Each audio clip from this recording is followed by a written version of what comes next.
অনেক সকাল, সকাল ঘুম থেকে উঠে ঘরের কাজ শুরু করে দিলাম। বাচ্চাটা অনেক অসুস্থ। ঘরের কাজের পাশাপাশি বাচ্চাটাকে খেয়াল রাখতে হয়। এইজন্য সব কাজ শেষ করে দিব আজকে খুব তাড়াতাড়ি করে। সকালে ঘুম থেকে উঠে বিছানাটা গুছিয়ে এখানে ফ্লাক্সে গরম পানি বসিয়ে নিলাম। কারণ ঘরে সবার ঠান্ডা লেগেছে। তার সাথে বাচ্চার জন্য একটু পায়েস রান্না করলাম। কারণ আমার বাচ্চাটার মুখে কেমন একটা ঘা হয়েছে।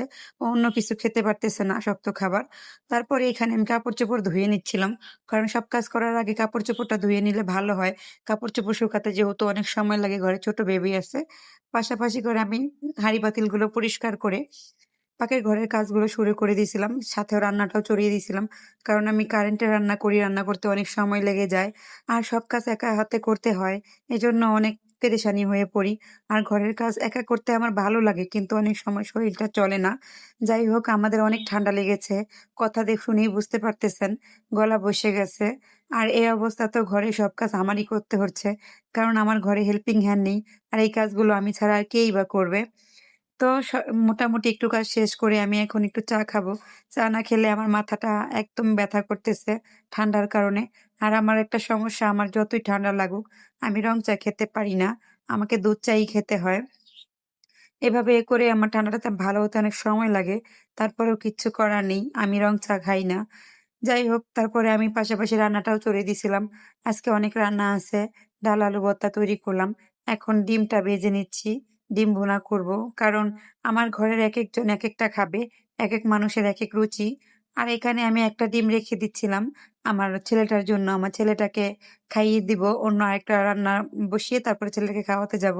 আর এখানে আমি হাতে মাখিয়ে গরুর মাংস রান্না করতেছিলাম।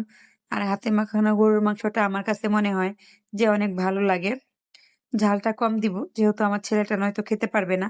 আর আমি গরুর মাংস রান্নার ক্ষেত্রে অনেক আলু দেই। আমার ঘরে আলুটা সবাই অনেক পছন্দ করে। আর মাংসটা হাতে মাখানোর সময়ই অনেক দেখতে লোভনীয় লাগছিল। অনেক সুন্দর হয়েছিল। রান্নাটা খেতেও অনেক ভালো লেগেছিল। রান্না চড়িয়ে আমি বাবুটাকে ডিম খাইয়ে দিব। আর একটা ডিম খাওয়াতে গেলেও আমার ওকে ২ ঘন্টা, প্রায় ১.৫ ঘন্টা লেগে যায়। ও কিছুই খেতে পারতেছে না। যা মোটামুটি আগে খেত, এখন মুখে ঘার কারণে ও আসলে খেতে পারে না।